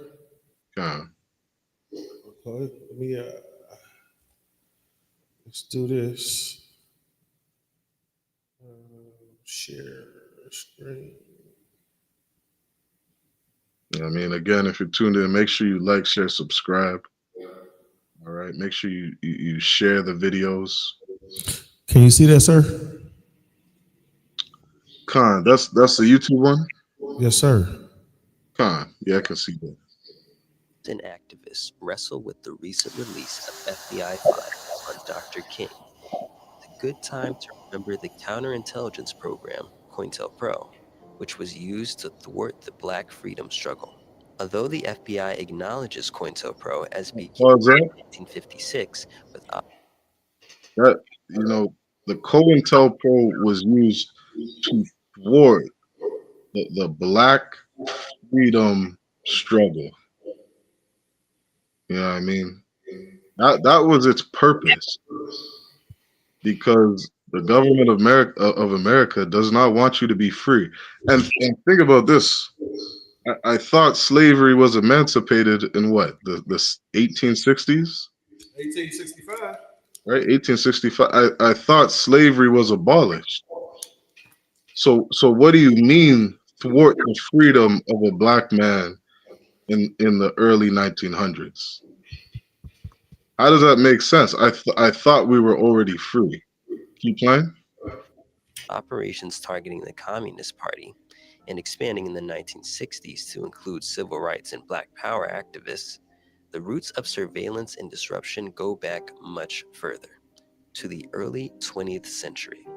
Callie House, leader of the first mass reparations movement, was among the earliest victims of federal repression. Pause, right? Harrison and Mark.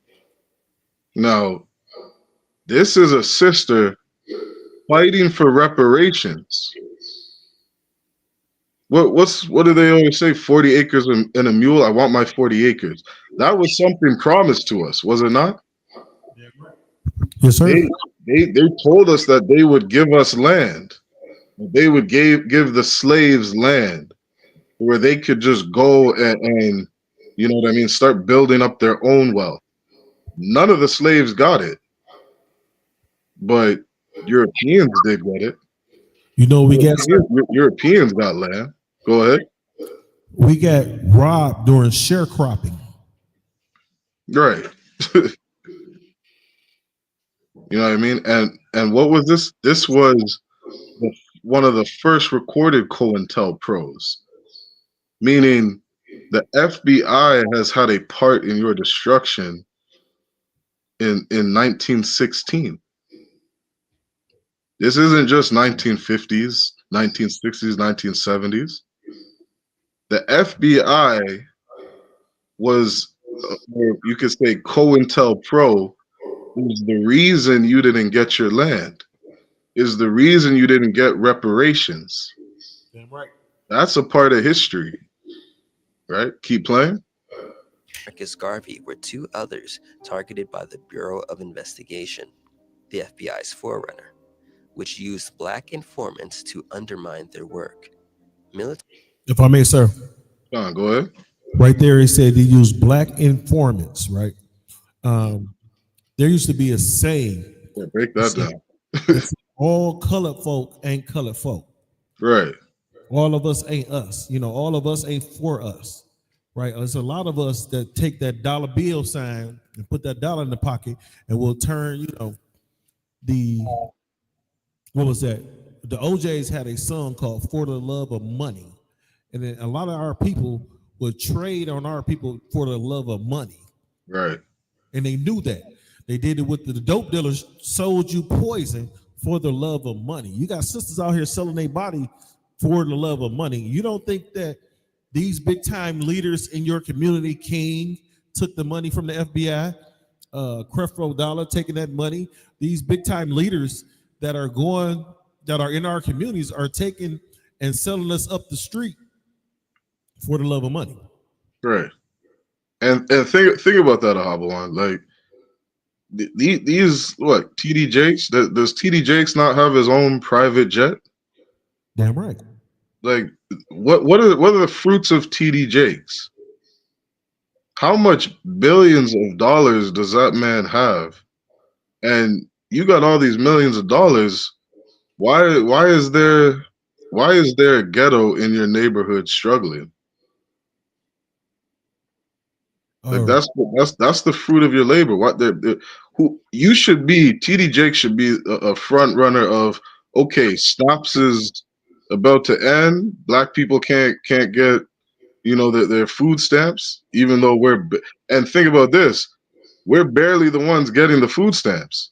Damn right. Well, this ain't even a lot of people, TD Jakes, that you got to help out. You got a small population of people in your neighborhood. You got all these millions of dollars. They should be at your doorstep knowing that they are perfectly fine. Yes, sir. Nigga, sell your goddamn jet and everybody's fine. You know what I mean? Like you said sell the goddamn jet and everybody good. That's all he got to do. You know what I mean, go give your $1,000 suit to a child in the ghetto. Do you understand what you'll do for that family? If I may, sir. Oh, go ahead. There was a parable about I believe it was Christ talking to the rich man, and he had said he's always followed the law, statutes, and commandments. Right. He was told to sell everything that he had and give it to the poor. He couldn't let the rich man can't let go of that money. He could not let it go. You know what I mean? And that should again tell you, black man, Hispanic man, indigenous man, like you go into that church looking at TD Jakes like he's the model for success, because his wealth is the indication of a servant of God. His wealth is the indication that this man is obeying God, when that is nowhere in the Bible. Like you should damn near be afraid of getting some riches, because more than likely you're gonna do something stupid with it. You know what I mean? You're gonna let money get in the way of you getting in the kingdom. You know what I mean? Christ was said, it's hard for a rich man to enter the kingdom of heaven. Not just hard, it is damn near impossible.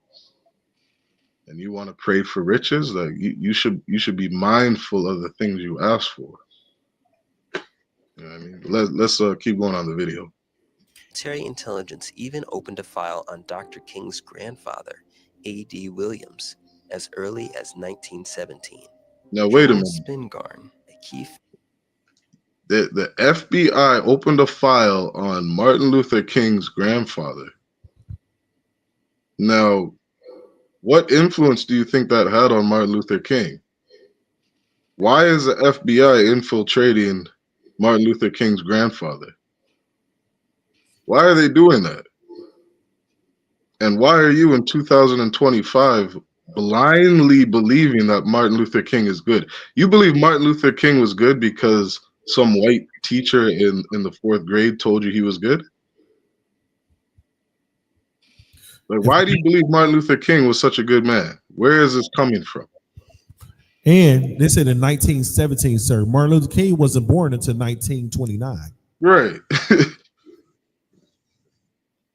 You got to think about it, black man. Like, there's a lot of information that's out. Like, we can't be sitting here blaming everything on I didn't know. The Bible says, study to show thyself approved. Information is out here, black man. Right? Keep going. Figure in the NAACP served as a military intelligence officer. Under his leadership, Captain Walter Loving, military intelligence's only long-term black agent, worked undercover and reported on several organizations, including the NAACP, the UNIA, and the IWW. Loving submitted influential reports such as race rights. Like he infiltrated the NAACP. You know what that is, Arbon? The NAACP. Yep. That's the one that Rachel Dozier was leader of. Look it up real quick. You know what I mean? Just look at the definition of the NAACP.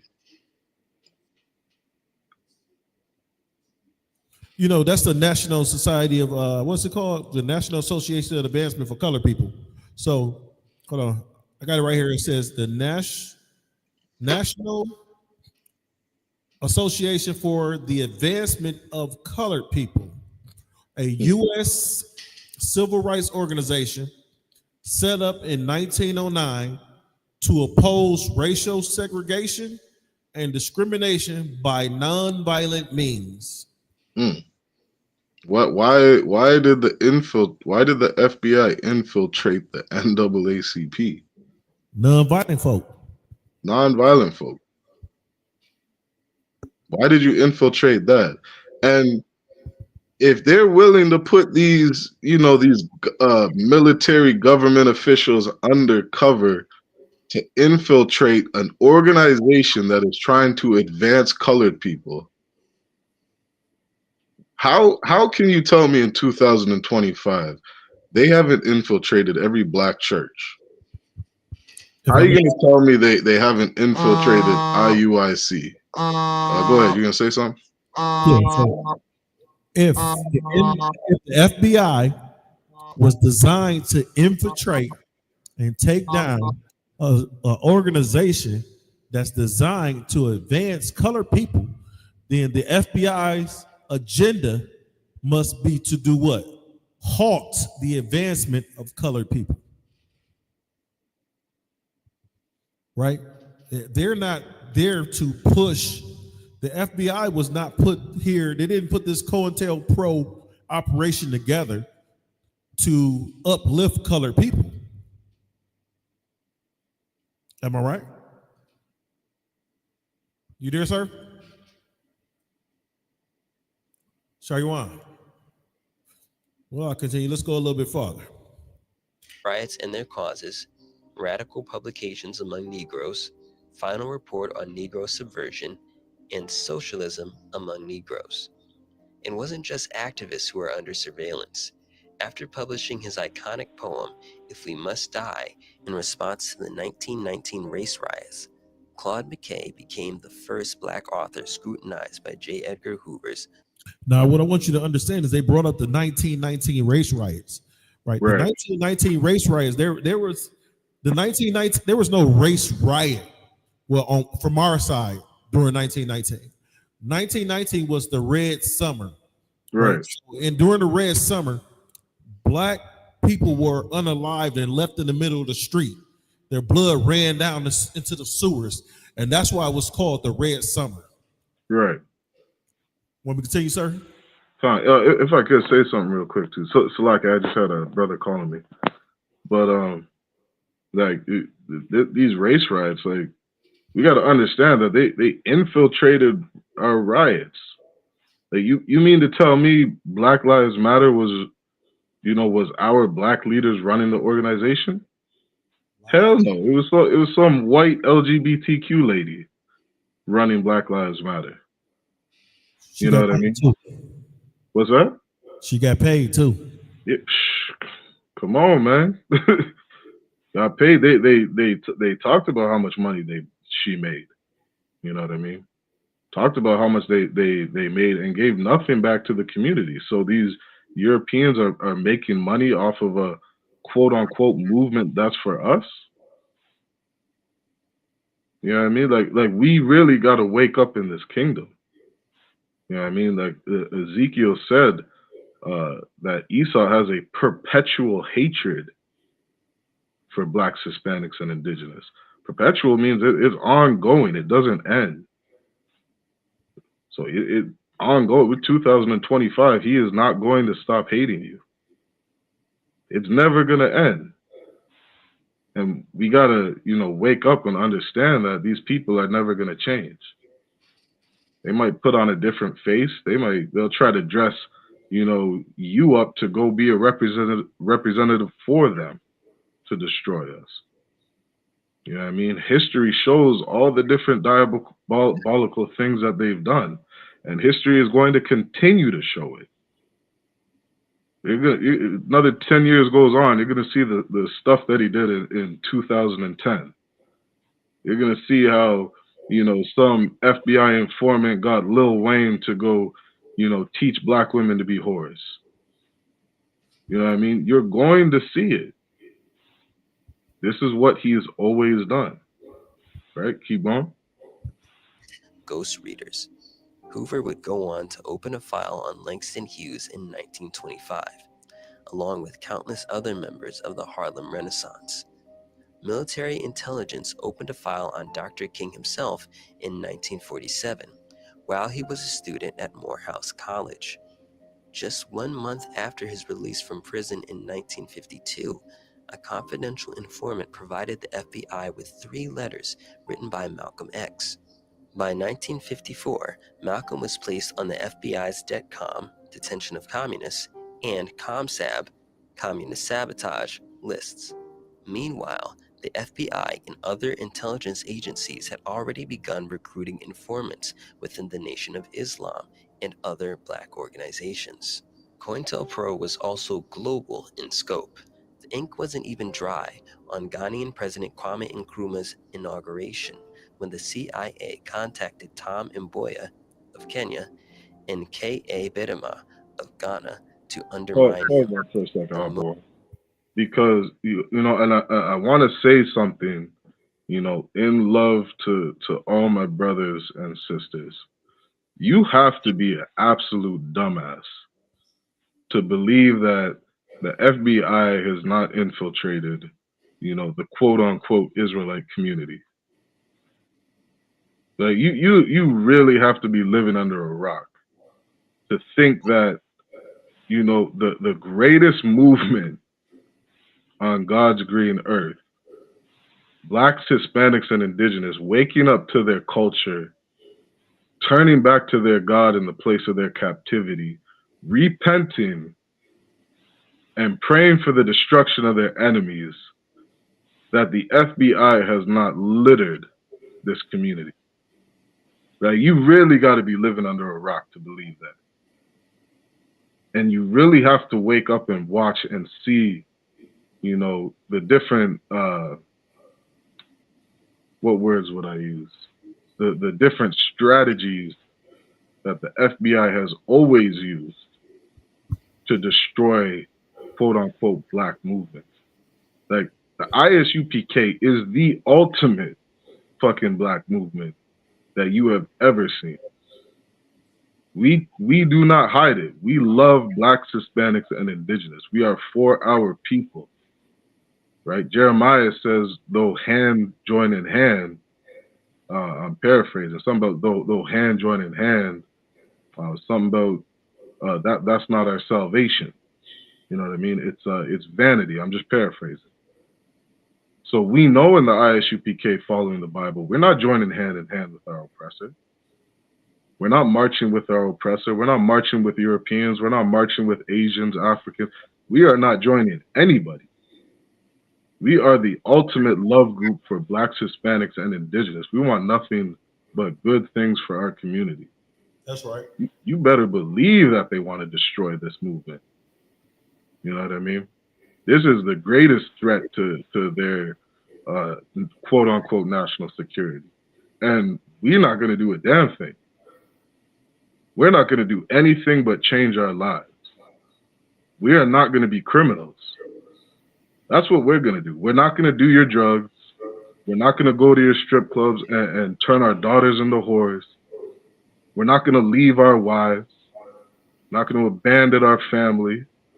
We're going to be good fathers. We're going to be good husbands. We're going to be good wives.